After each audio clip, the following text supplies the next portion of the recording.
नमस्कार, मैं राकेश परमार और आप देख रहे हैं महत्वपूर्ण मुद्दा। मित्रों, आज का महत्वपूर्ण मुद्दा से पहले आप सबको विश्वकर्मा दिवस की हार्दिक शुभकामनाएं। दुनिया के मशीनरी के जनक कहे जाने वाले भगवान विश्वकर्मा की आज जन्म जयंती है। भगवान विश्वकर्मा जी की कृपा हम सब पर बना रहे। हर आदमी के घर की मशीन, निर्माण धन मशीन, वो सब सुचारू रूप से कार्यरत रहे, निर्बाध रूप से कार्यरत रहे, निर्विघ्न रूप से कार्यरत रहे और उनके बिजनेस व्यवसाय में रोज प्रगति हो। यही शुभकामनाओं के साथ एक बार पुनः विश्वकर्मा दिवस की हार्दिक बधाई और शुभकामनाएं देता हूं। मित्रों, उसके बाद जो आज दूसरा सबसे महत्वपूर्ण था वह था देश दुनिया में सर्वाधिक लोकप्रिय जननायक नरेंद्र मोदी का 75वां जन्मदिन। आज नरेंद्र मोदी 75 वर्ष के हो गए। मेरे तरफ से नरेंद्र मोदी जी को जन्मदिन की बहुत बहुत हार्दिक शुभकामनाएं। ईश्वर के आशीर्वाद से आप एकदम स्वस्थ और सेहतमंद रहें। समाज को आपकी जरूरत है और महादेव का साक्षात कृपा आप पर है। माँ गंगा की निर्वाह और निर्मल पवन आप पर प्रवाह बना रहे। निर्बाध रूप से आप समाज की सेवा करते रहें, बिना भेदभाव, बिना भय और बिना किसी संकोच के आप समाज को एक सूत्र में बांधने का प्रयास करें। दुनिया के प्रभाव से भारत को बचाए रखें और दुनिया में भारत का नाम बढ़ाएं। यही मनोकामना और शुभकामना मेरे तरफ से आपको है। मित्रों, आज प्रधानमंत्री के जन्मदिन के साथ कई तरह की बातें हुई। मैंने कहा कि कुछ बातों पर मैं भी चर्चा करूं। सबसे पहले तो देश भर में प्रधानमंत्री के लिए आज कुछ न कुछ हुआ। मैं दिल्ली में बैठा हूं तो पहले दिल्ली की करें। दिल्ली की लोकप्रिय मुख्यमंत्री रेखा गुप्ता ने आज रक्तदान शिविर का आयोजन किया और सफाई पखवाड़ा तो कर पूरे देश भर में मना। मेरे तब भी निमंत्रण आया था रक्तदान देने के लिए। आज दिल्ली सरकार के मंत्रियों ने सबने रक्तदान का आयोजन किया, स्वयं भी रक्तदान दिया। रक्तदान महादान, अब इससे बड़ा दान माना ही नहीं जाता। अंगदान, रक्तदान, यह सब चीज अनमोल है, बेशकीमती है, जो कहीं किसी मशीन में नहीं बनाया जा सकता। आज ऐसे पावन पवित्र अवसर पर इतना शानदार कार्यक्रम के लिए दिल्ली सरकार बधाई की पात्र है। आज उत्तर प्रदेश सरकार ने माननीय प्रधानमंत्री के विजन 2047 को जोर शोर से मनाने का कार्यक्रम इस महीने की शुरुआत में ही कर दिया है। कितना सीरियस है योगी सरकार, आपको इस बात की एक बानगी दूंगा, आप समझ जाएंगे। आपको पता है, लाल किला के प्राचीर से भी और समय समय पर माननीय प्रधानमंत्री ने कहा है कि 2047 जब हमारे स्वतंत्रता का शतक होगा, 100वां साल होगा, तो हमारा देश दुनिया में एक अलग होना चाहिए। वो उनकी परिकल्पना है। भारत 2047 की परिकल्पना पर प्रधानमंत्री जोर शोर से काम कर रहे हैं। नरेंद्र मोदी के इस परिकल्पना को साक्षात रूप करने के लिए भारत का सबसे बड़ा प्रदेश उत्तर प्रदेश, जो योगी आदित्यनाथ के दिशा निर्देश में उत्तम प्रदेश बनने की तरफ अग्रसर है, ने विकसित भारत 2047 के तर्ज पर विकसित उत्तर प्रदेश 2047 का एक खाका तैयार किया है। वह कितना सीरियस और कितना सार्थक है, वो एक उदाहरण से आप समझ जाएंगे। उत्तर प्रदेश के सभी जिलों के लिए एक जिला नोडल अधिकारी नियुक्त किए हैं। 5 विशेषज्ञों की टीम बनाई गई है, जिसका हेड एक वरिष्ठ IAS अफसर कर रहे हैं। मैं एक उदाहरण देता हूं, 2 उदाहरण दूंगा, क्योंकि अगर सभी जिलों की चर्चा करेंगे तो वीडियो लंबा हो जाएगा। 1-2 उदाहरण से आपको बता देता हूं। पहले आप जान लीजिए कि इसमें कौन कौन लोग शामिल हैं। इसमें नवनीत सहगल शामिल है, 88 बैच के उत्तर प्रदेश कैडर IAS अफसर हैं, अभी प्रसार भारती के चेयरमैन हैं। अभी 88 बैच के मनोज सिंह चीफ सेक्रेटरी थे, जो अभी सेवानिवृत्त हुए, और SP गोयल 89 बैच का IAS अफसर है, जो चीफ सेक्रेटरी हैं। मतलब चीफ सेक्रेटरी से भी सीनियर बैच का आदमी इस योजना में लगा हुआ, इस मिशन में लगा हुआ है। गिरिजा शंकर मिश्र हमारे मऊ के रहने वाले हैं। मनोज जी के पहले लगातार 8 बार एक्सटेंशन पाने वाले गिरिजा शंकर मिश्र वरिष्ठतम उत्तर प्रदेश कैडर का आईएएस अफसर है, कल तक उत्तर प्रदेश के चीफ सेक्रेटरी थे। श्री अरविंद कुमार सिंह बलिया के आईएएस अफसर हैं, लखनऊ में रहते हैं, मतलब उत्तर प्रदेश कैडर के हैं। ऐसे ऐसे लोग प्रदेश को नेतृत्व देते थे, पूरे उत्तर प्रदेश को अपने क्षमता से लाभान्वित करते थे। आज वो एक जिला को नेतृत्व देंगे, तो मतलब समझिए कि इतना प्रतिभावान अधिकारी जो पूरे प्रदेश का स्थान था, पूरे प्रदेश का नेतृत्व करता था, उसको एक जिला दिया गया कि आप एक जिले को देखिए। और उनके साथ कौन कौन लोग हैं, सहयोग में कौन कौन लोगों की टीम बनी है। एक आईएएस अफसर है, एक आईपीएस अफसर है, एक वन सेवा का अधिकारी है, एक स्वास्थ्य सेवा का अधिकारी है, एक शिक्षा जगत का अधिकारी है। मतलब जो आदमी कल देश प्रदेश का शिक्षा का काम देखते थे उनको लगाया गया है, जो आदमी वनों का काम देखते थे, हरित क्षेत्र का काम देखते थे उनको लगाया गया है, जो नदी नाले और पर्यावरण का काम देखते थे उनको लगाया गया है, जो स्वास्थ्य में पूरे प्रदेश देश का नेतृत्व करते थे उनको लगाया गया। मतलब ये 5-6 लोगों की एक टीम बनाई गई है एक सेवानिवृत्त आईएएस अफसर के नेतृत्व में।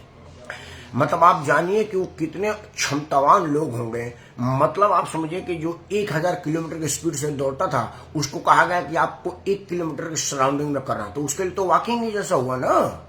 जो आदमी 5 सेकंड में 100 किलोमीटर का स्पीड पकड़ता था उसको 1 किलोमीटर कहा गया है, तो उसके लिए तो बड़ा आसान हो गया।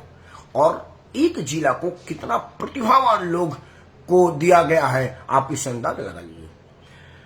3 तारीख को 3 सितंबर को इन तमाम लोगों के साथ योगी जी चाय पर मिले लोक भवन लखनऊ में। मतलब कितना सीरियस है योगी जी, जान लीजिए। मुख्यमंत्री ने सब लोगों को चिट्ठी लिखा, सब लोगों का पहले राय लिया गया कि आपकी विशेषज्ञता क्या है। एक तो सूची उत्तर प्रदेश सरकार के पास होती है अपने अधिकारियों की। मान लो कोई आईपीएस हुआ है तो उसकी विशेषज्ञता क्या है। वो पहले डॉक्टर था, चार्टर्ड अकाउंटेंट था, प्रोफेसर था, सिंपल बीएससी था, कंप्यूटर इंजीनियर था, तो एक वो विशेषज्ञता उसकी अलग काउंट की गई। उसके बाद विशेष सेवा का अधिकारी, जैसे वन सेवा का अधिकारी है, तो उनको रखा गया कि भाई प्रदेश में वनों की स्थिति क्या है, कैसे पर्यावरण को संतुलित किया जाए। चिकित्सा जगत का एक अधिकारी रखा गया है, उसके जिम्मे स्वास्थ्य सेवा की कमियां खामियां को देखने के लिए रखा गया है। एक शिक्षा जगत, एक स्वास्थ्य जगत, ऐसे ऐसे लोगों को रखा गया। और इन सब लोगों से योगी जी 3 तारीख को चाय पर मिले, 3 सितंबर को, और 5 तारीख से सब लोगों को अपने अपने जिलों में भेज दिया गया है। 8 तारीख को बलिया जिले में भी यह कार्यक्रम था, लेकिन जो आईपीएस अफसर थे उनके पत्नी का बेंगलोर में कोई इलाज चल रहा था, इसलिए उसको 11 तारीख तक टाल दिया गया। और 11 तारीख को बलिया में हुआ। पूरे प्रदेश भर के खबरों में, अखबारों में, आजकल विज्ञापन में भी अब आने लगा है कि विकसित 2047 में उत्तर प्रदेश के योगी आदित्यनाथ की परिकल्पना। तो मतलब प्रधानमंत्री के जन्मदिन पर ये जो पखवाड़ा लोग मना रहे हैं, जो विशेष मना रहे हैं, वो सबसे ज्यादा जो विशेष काम किया है वो उत्तर प्रदेश के मुख्यमंत्री योगी आदित्यनाथ ने किया है। प्रधानमंत्री की मेन ड्रीम प्रोजेक्ट 2047 भारतवर्ष की परिकल्पना को, 2047 उत्तर प्रदेश को उस तरह के विकसित बनाने के लिए काम किया हुआ है। अरविंद कुमार सिंह को मैं निजी तौर पर जानता हूँ, मेरे अच्छे जानकार हैं, मेरे आगे बड़े भाई हैं। उतने बड़े अधिकारी को मैं अपना मित्र कहूँ इतनी मेरी औकात नहीं है, लेकिन बड़े मेरे लिए आदरणीय है, मेरे को पहचान लेते हैं, प्रणाम करने पर आशीर्वाद देते हैं और मुझे खूब सारा अपना प्यार देते हैं। यह मेरा सौभाग्य है कि ऐसे बहुत लोग मुझे अपना आशीर्वाद देते हैं। अरविंद भाई की प्रतिभा से मैं बिल्कुल वाकिफ हूँ और मैं ये समझ रहा हूँ कि अगर श्री अरविंद कुमार सिंह बलिया के लाल है, स्वयं भी बलिया के रहने वाले हैं, तो एक तो अपने जन्मभूमि का कर्ज उनके ऊपर है जो निपटाना है, उनकी जिम्मेवारी है।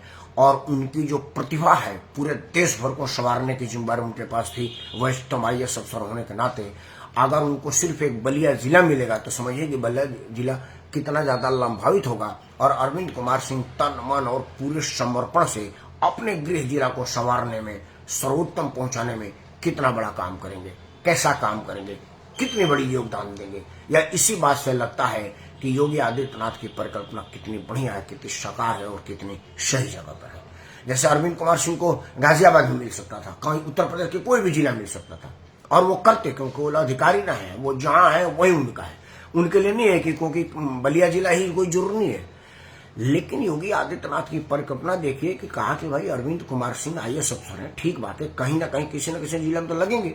अगर उनको खुद का जिला दे दिया जाए तो अपना घर संवारना तो हर आदमी चाहता है, और यह हुआ भी। जब अरविंद कुमार सिंह 11 तारीख को बलिया गए तो वो अधिकारियों ने उनको प्रोटोकॉल दिया, गाड़ी उड़ी रहने होने की सारा व्यवस्था दिया। अरविंद कुमार सिंह ने कहा कि मैं अपने ही घर में जा रहा हूँ, मुझे सरकारी गाड़ी की जरूरत नहीं है, मैं वैसे भी अपने गांव जाता हूँ तो मेरी खुद की गाड़ी इस्तेमाल करता हूँ, मुझे आपकी गाड़ी की जरूरत नहीं है। वो अपनी गाड़ी से बलिया गए। चूंकि डाकबंगला में वो सारा व्यवस्था था, डाकबंगला में वो सारी व्यवस्था रहे और अपने घर पे जाकर के रुके। मतलब सरकारी किसी तरह की सुविधा उन्होंने नहीं लिया, या उनका कहना था, उनका मानना था कि मैं अपने घर की विकास के लिए लगाया गया हूं, तो मुझे किसी सेवा की या किसी सुविधा की क्या जरूरत है, मुझे तो अपना घर ही मजबूत करना है। यह तो मेरा सौभाग्य है कि मेरे ही घर को मजबूत करने के लिए माननीय मुख्यमंत्री ने मुझ पर भरोसा किया, यह जिम्मेवारी मुझे दिया है। एक आदमी को उदाहरण देकर के यहां से हटूंगा क्योंकि वीडियो लंबा हो जाएगा। गिरिजा शंकर मिश्र मऊ के रहने वाले हैं, उत्तर प्रदेश के चीफ सेक्रेटरी थे अभी मनोज जी के पहले, मतलब अभी एसपी गोयल साहब हुए हैं मनोज जी के 1 साल रहने के बाद, मतलब 1 साल पहले तक गिरिजा शंकर मिश्र मऊ के रहने वाले थे। उत्तर प्रदेश कैडर के 84 बैच के आईएएस अफसर हैं और वो एक बड़े तेज तरार और ईमानदार अफसर माने जाते हैं, कर्तव्यपरायण है, इसीलिए उनको 8 एक्सटेंशन दिया गया था। लगातार 4 साल तक एक्सटेंशन मिलता रहा उनको। 9वां एक्सटेंशन के टाइम में मनोज कुमार सिंह की फाइल हैवी पड़ी और उनको और सेवा विस्तार नहीं मिला। मतलब जो आदमी केंद्र सरकार का इतना भरोसेमंद था, उत्तर प्रदेश सरकार का इतना भरोसेमंद था कि लगातार उसकी सर्विस एक्सटेंड की जाती थी, लगातार सेवा विस्तार मिल रहा था उत्तर प्रदेश को संवारने के लिए, उसको एक जिला दिया गया है। मतलब उतना प्रतिभा संपन्न आदमी को अगर जिला दिया गया है तो समझिए कि योगी आदित्यनाथ कितना ज्यादा इस काम पर तत्पर है और कितनी ज्यादा उनकी प्राथमिकता में उत्तर प्रदेश 2047 विकास का खाका है, मापदंड है। उसी तरह से नवनीत सहगल 88 बैच का आईएएस अफसर है, जो मनोज सिंह चीफ सेक्रेटरी थे, उस बैच के आईएएस अफसर है, प्रसार भारती के चेयरमैन इस टाइम, उनको एक जिला दिया गया है। ऐसे ऐसे लोगों के नेतृत्व में उत्तर प्रदेश विकास हो रहा है। माननीय प्रधानमंत्री के जन्मदिन पर अब इससे बड़ा तोहफा और कुछ नहीं हो सकता उत्तर प्रदेश की तरफ से, उत्तर प्रदेश के सौजन्य से। वैसे हरियाणा के मुख्यमंत्री ने भी आज कई कार्यक्रम किया, कई योजनाएं किया, तो मैं योजनाओं पर चर्चा नहीं करूंगा। मैं भी आज सवेरे से 9 बजे से ही चैनलों पर हूं और आज 8-9 चैनलों पर रहा कि मैंने आधा घंटे से ज्यादा, किसी एक चैनल मेरा परमानेंट वाला था, मैंने उसी को 1 घंटा दिया, नहीं तो बाकी सब पर आधा घंटा से ज्यादा रहा नहीं, क्योंकि सभी के पास मुझे जाना था। तो आज जो खास चीज रही, आज उस पर ना चर्चा हो तो ना हो। अब जितने विपक्ष के लोगों ने मजबूरी में जन्मदिन की बधाई दी, वो साथ में अभी बात लगा दिए कि माननीय प्रधानमंत्री को अब रिजाइन कर देना चाहिए, क्योंकि उन्होंने ही कहा था कि 75 साल के बाद प्रधानमंत्री को हट जाना चाहिए, राजनीति से संन्यास ले लेना चाहिए, और उन्होंने मुरली मनोहर जोशी, लाल कृष्ण आडवाणी वगैरह के लिए यह निर्धारित किया था और आज वो सब लोग मार्गदर्शन मंडल में थे।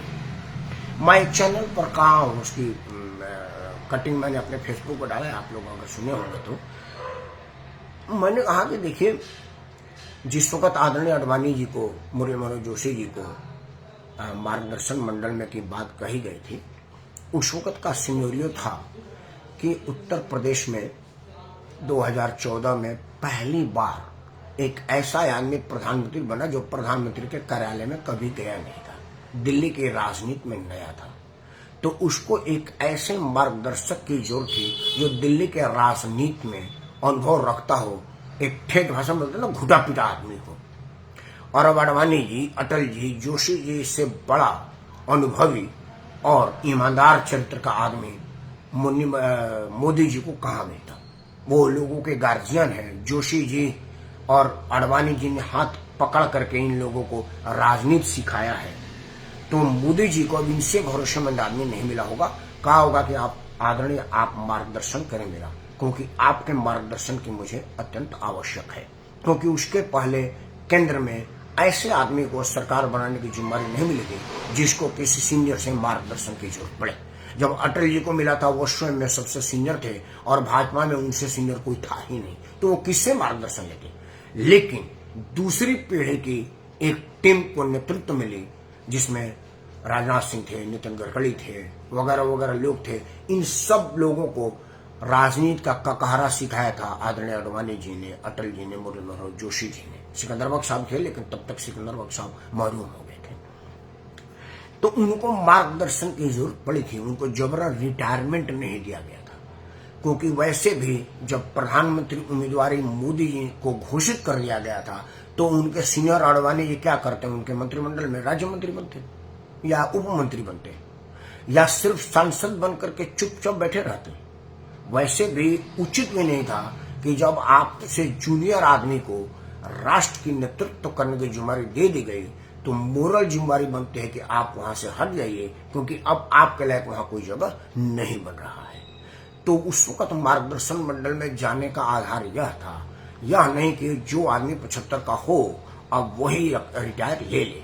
हाँ, प्रधानमंत्री नरेंद्र मोदी के बाद की अगर कोई पीढ़ी जिसको प्रधानमंत्री नरेंद्र मोदी के मार्गदर्शन की जरूरत पड़ेगी, अगर उसको पार्टी प्रधानमंत्री की दायित्व सौंपती है तो स्वाभाविक तौर से वो मोदी जी को कहेगा कि आप मेरा मार्गदर्शन करें और मुझे अपने अनुभव से अनुभवित करें, क्योंकि मैं आपके अनुभव के बगैर सरकार चलाने में सक्षम नहीं हूं। तो मोदी जी अपनी महानता दिखाएंगे और अडवाणी जी वाले स्थान पर मार्गदर्शन मंडल में जाकर के खुद को बैठाएंगे और उनको मार्गदर्शन करेंगे। लेकिन अभी फिलहाल ऐसा नहीं है, क्योंकि मेरा मानना है कि 75 वर्ष एक नंबर है, उम्र नहीं है। अगर आपका शरीर काम कर रहा है, आपका मन काम कर रहा है, अगर तन और मन से आप स्वस्थ हैं तो 75 सिर्फ एक नंबर है, कोई पड़ाव नहीं है। 75 वर्ष से ज्यादा बड़े बड़े उम्र के लोग देश दुनिया पर राज कर रहे हैं। अभी अमेरिकी राष्ट्रपति डोनाल्ड ट्रंप जी से अभी अमेरिका प्रधानमंत्री मोदी की ठंड गई थी। दोनों में अब मोदी जी ने अपनी राष्ट्रभक्ति को तनिक भी आंच नहीं आने दिया था। वो 75 वर्ष से बहुत ज्यादा के हैं। अभी जो बाइडेन जो अभी अभी अमेरिका से राष्ट्रपति पद से हटे हैं, उनका उम्र भी बहुत ज्यादा है। दुनिया में कहीं भी इस्लामिक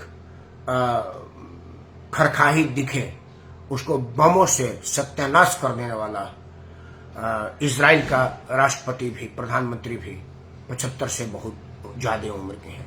हमारे सराउंडिंग में देखिए, चीन के राष्ट्रपति 75 से ज्यादा के हैं, रूस के राष्ट्रपति 75 से ज्यादा के हैं।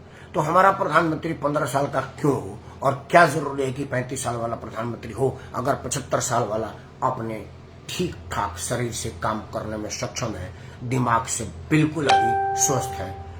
आपने देखा होगा कि प्रधानमंत्री की फिटनेस की जांच की 20-20 घंटा 22-22 घंटा की फ्लाइट से आते हैं और एयरपोर्ट से उतर करके सीधे या तो पार्लियामेंट जाते हैं या रैली करने जाते हैं जहां उनको जाना जरूरी होता है। मतलब वो आदमी आराम नहीं करता कि ये 20 घंटा का फ्लाइट से आए हैं, अब हमको थोड़ा आराम करने दीजिए। मैं मॉरिशस से आया था, 2 दिन तक बाहर नहीं निकला। मोदी से मैं कम उम्र का हूं। इतनी थकान हो जाती है, चाहे सीट कितना हो बड़ा आरामदायक हो सकता है प्रधानमंत्री का थोड़ा और ज्यादा आरामदायक हो, लेकिन उम्र और देह की थकान एक ही स्टेज में 12 घंटा से 20 घंटा तक जहाज में रहना शरीर को तोड़ देता है। लेकिन प्रधानमंत्री देश सेवा में टूटते नहीं है और वो अपने काम में जुट जाते हैं। मतलब 75 वर्ष उनके लिए बहुत महत्वपूर्ण नहीं है, क्योंकि अभी राष्ट्र को मोदी की जरूरत है और अभी मोदी को एक राष्ट्र की जरूरत है जिससे राष्ट्र को सुदृढ़ करने में अपना योगदान दे सके। मोदी जी को क्यों नहीं जाना चाहिए? इसके पहले मनमोहन सिंह साहब भी 75 साल से ज्यादा उम्र के थे। सोनिया जी अभी यूपीए के नेता हैं, 75 साल से ज्यादा के हैं। लेकिन यह सब लोग रहते हुए भी अमेरिका के सामने झुक गए थे। जब परमाणु समझौता हुआ था, अमेरिका अपने मन की बात कर लिया था। लेकिन वही अमेरिका नरेंद्र मोदी के समय में अपनी मन की बात करने की सोचा भर था, मोदी अड़ गए और अमेरिका को उसकी औकात बता दिया। यह पहली बार हुआ है कि इतना स्वतंत्र विदेश नीति भारत का हुआ है कि रूस भी खुश है और अमेरिका भी उन पर दबाव नहीं डाल रहा है। यूक्रेन ने एक बार भी नहीं कहा कि रूस से तेल लेकर के भारत नुकसान कर रहा है। मतलब रूस भी खुश और यूक्रेन भी ना दुखी। ऐसा स्वतंत्र विदेश नीति वाला आदमी को और ज्यादा काम करने की जरूरत है, क्योंकि जब तक यह काम करेंगे देश रोज रोज प्रगति करता रहेगा। तो मैं यही कहूंगा कि अपना अकल लगाएं, किसी विपक्ष के बहकाव में न आए, क्योंकि 75 एक नंबर है, उम्र नहीं है। और 75 वर्ष उस आदमी के लिए तो बिल्कुल उम्र नहीं है जो राष्ट्र सेवा के अलावा और कुछ सोचा नहीं और राष्ट्र सेवा में कोई दिन छुट्टी लिया नहीं। जिस आदमी ने एक भी दिन स्वास्थ्य कारणों से छुट्टी नहीं लिया, मनोरंजन के लिए छुट्टी नहीं लिया, निजी लाइफ को एक्सप्लॉइट करने के लिए छुट्टी नहीं लिया, इन सब और एक्सप्लोर करने के लिए छुट्टी नहीं लिया, ऐसे आदमी के लिए 75 नंबर भी नहीं है। बस एक आ जाने वाली चीज है, 75 आया और गया। ऐसे कितने 75 आएंगे और महादेव के आशीर्वाद से मोदी जी राष्ट्रसभा में और आगे जाएंगे।